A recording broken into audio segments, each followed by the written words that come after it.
Welcome back to the channel, everybody. I'm Glenn McGowan. Today I'm doing the final install of my TKX swap. Last week's video got all the hard components in, the trans, the bell housing, the drive shaft, the shifter assembly, the C-beam. So all that stuff's pretty much done. There's a couple things I needed to address, which was the shifter handle assembly, which we're gonna work on today. I was waiting for a wire connector, which I got right here for the speedometer. So I'm gonna work on the harness today for the reverse light switch and the speedometer. I'm gonna add trans load to this thing. We're gonna work on the whole shifter handle assembly, get that buttoned up, make sure that's not hitting any of the center console parts. And then once that's done, I can bolt the exhaust back up and then we can get this thing started. So let's get into it.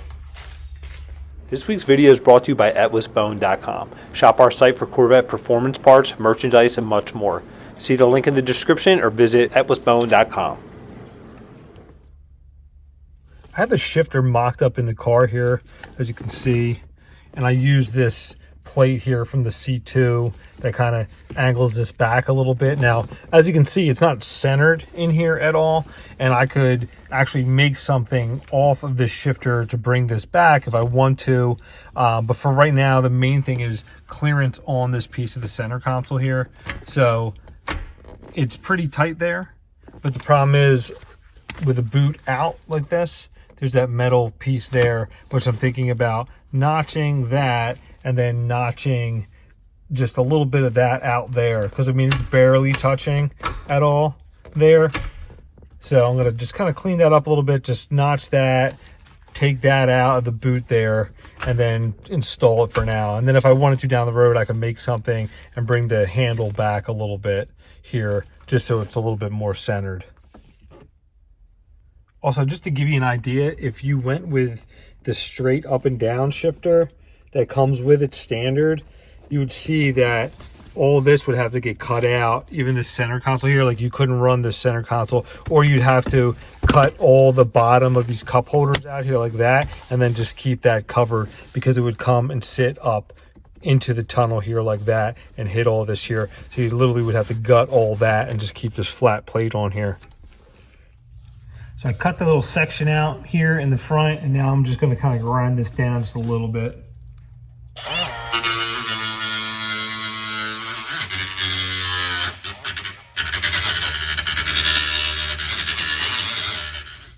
So I got the console back in, I have it all notched, I got the boot back in here.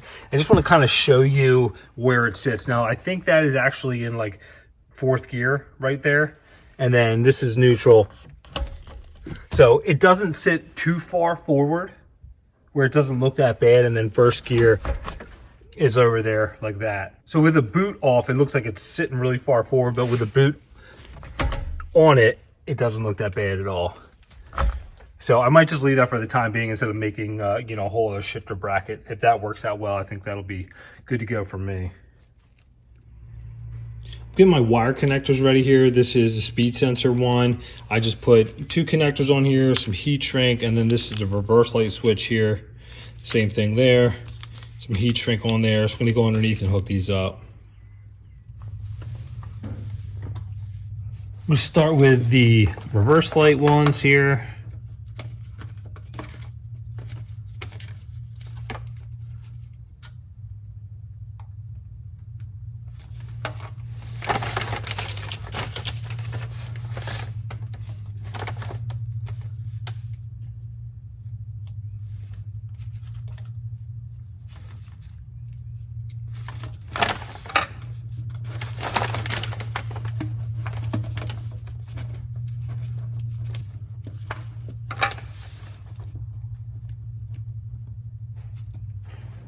So I have them working. I just plugged the connector in and checked it first before I like heat shrink it and stuff like that. So I just want to make sure they work first. Now I'll heat shrink them and then put this little wire loom I have here over the connectors.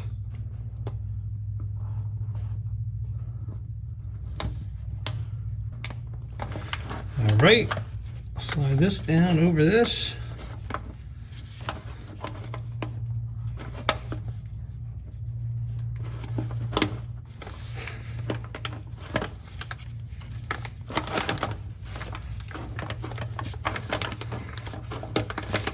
All right, now onto the speed sensor here. Getting so close. I have the master cylinder for the clutch. I have that opened and I'm gravity bleeding it right now. So one more thing I got to do too. Get that all ready. And then I have to kind of like close up that hole where the shifter is there. I wasn't expecting that much open area, and I didn't take my interior off to like make a permanent like patch or anything, so I'm just going to do something for now until, you know, the next time I have it all apart, and then I'll probably do something a little bit cleaner. But you can't see it either way, and as long as I keep the water and stuff from coming inside the car, I'll be all right.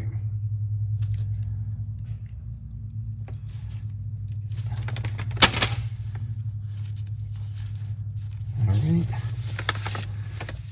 And I'm just going to heat shrink these now because I don't really have a way of testing the speedometer without driving the thing, as you can imagine. So I'm just going to put this together, and if I have an issue, I'll just figure it out from there.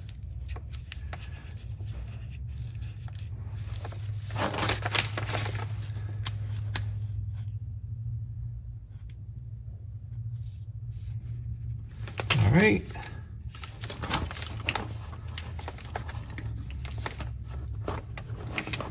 I'm going to run this up here.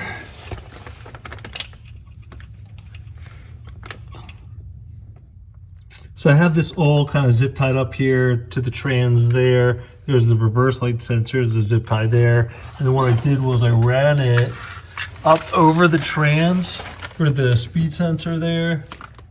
As you can see, I ran it behind this tab and I put a zip tie there.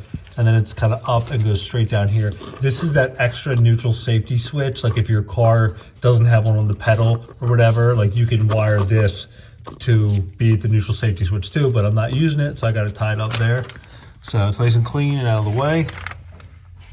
Now I'm gonna fill the trans. So I have this Merc ATF, it's like a Dextron 3. You can run like several different options in the transmission, like GM Synchromesh, Mobil 1, synthetic ATF.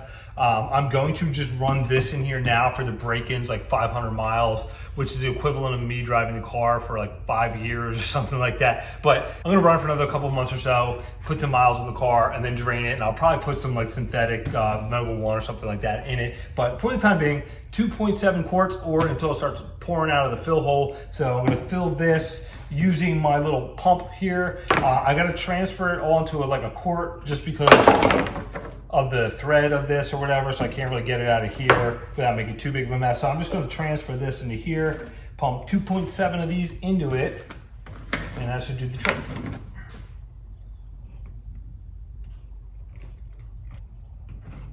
Whoops.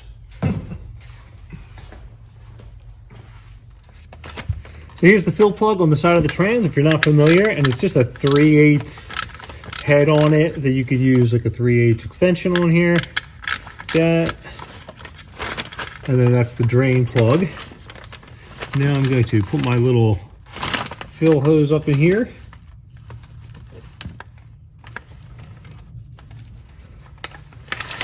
I'm going to pump all this in.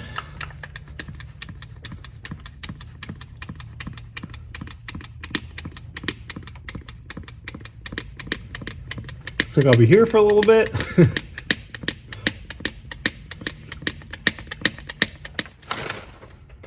All right, so now I got all the fluid in here, and as you can see, there's a steady stream coming down here, which means it's right at where it needs to be. So I'm gonna pull this out here.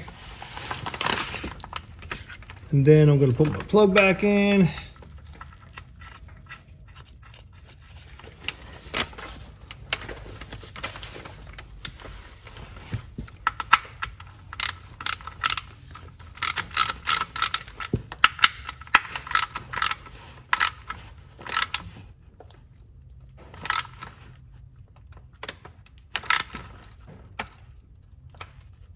All right,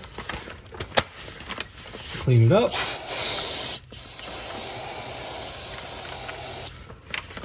And that much closer. So this is a piece of like door insulation I got off like a BMW door that I have here. and I cut it out in the shape of the tunnel. So it kind of goes down on the side. This is where the shifter opening will be. So this is just going to be like a temporary fix. And I have some rope caulk on the inside just to kind of hold it in place there. This will keep everything covered from anything coming in from underneath the car for now. So pretty simple. I have it just kind of tucked up in here, pushed down. So that'll work for now. Okay, so I'm getting down to the wire now. I'm just going to put the shifter back in here.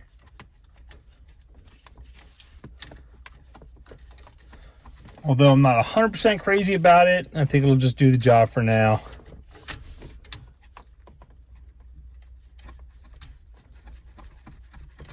Now I'll be doing this project for like 3 more weeks, just messing around with this stupid thing, but I think it'll be fun. And last but not least, my new shift knob here.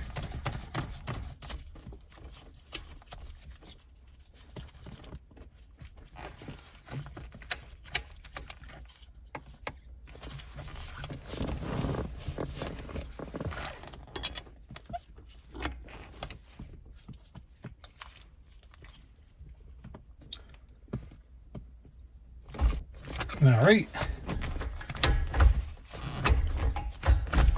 All right, I think it looks pretty good.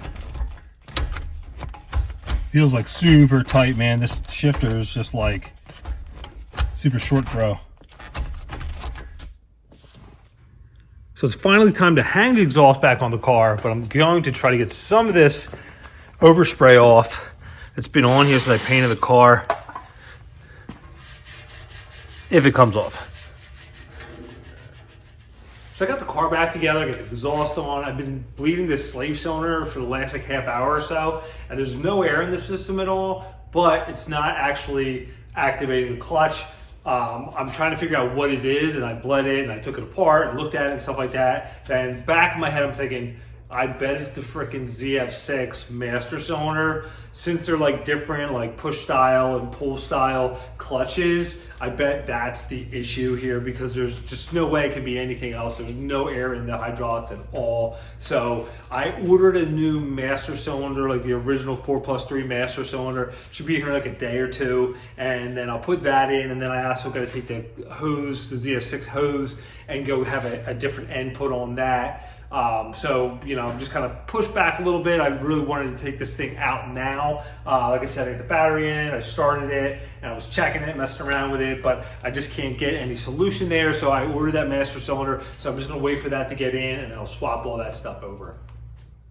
All right, so I just got my new slave cylinder in the mail. I have the old one off. I'm in the process of putting the new one in now. What I ended up doing, because the ZF6 line comes up from the bottom like this, and the new one loops around and kind of hooks up on top like that, I was going to go over and have like a piece made, and because I thought the fittings were different for some reason, but they are the same thread. So I ended up bending a loop into the ZF6 line and hooking that around, and that actually reaches perfectly in there. There's like enough room, because there was some slack before, but now it actually reaches. I have it kind of mocked up in place. But, you know, it's one less thing I got to do. I don't have to run over and have another line made or anything like that. So I'll show you what I got here. Okay, so this is the new master cylinder. See how that port is up at the top like that? And then I just have that line bent around like that and there. And then it runs right down to the bottom. So hopefully this will work. So you can see the car is back off the jack stands, which is nice. I got the clutch to bleed out correctly. The 4+3 master cylinder is definitely the way to go with this system for whatever reason. I don't know, but it bled up a lot better with that. I did drive the car up the road and back, and unfortunately, I'm having an issue. Now, I don't want to get too far into what it is. I'm not 100% sure. I kind of have a feeling that something's going on in the clutch area. Now, I've been doing this stuff for a long time now, and I'm definitely not perfect by any means, but something's happening in there, and I got to pull everything back out to figure out what is going on. So I can't really do a test drive at the moment because car is pretty much not working, but we will get to that next video when I get everything out. We'll try to figure out exactly what's going on. So if you enjoyed the video, hit that like button. Thanks for watching.